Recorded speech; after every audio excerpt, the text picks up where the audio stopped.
So let's take the next question. So the question is we have to find the sum of unique numbers in a given list. So I'm re-editing the question. So we have to find the sum of unique numbers in a given list. So let's see how to do it. So we are given with an array list. This contains numbers and some are repeated also.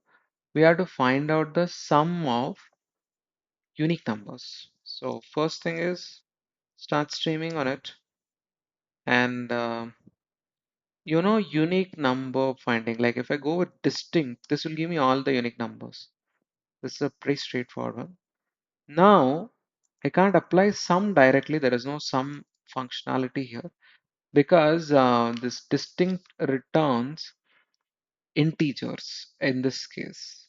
Integer, I mean this integer class, not int. So for that reason, what I have to do is I have to do a conversion here. So I have to do map to int I have to do. So I have to, so this will basically take integer to int value it does.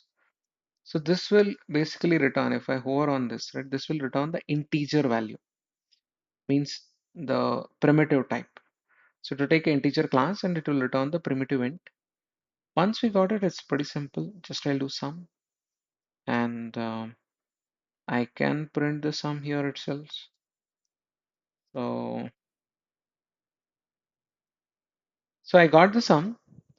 I'll just assign this to a variable, sum of maybe I can say unique numbers.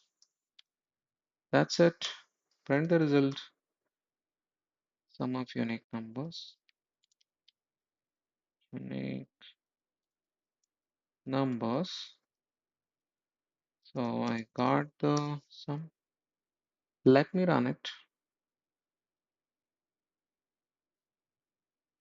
So I got the sum of unique numbers. Here it is basically filtering the duplicates.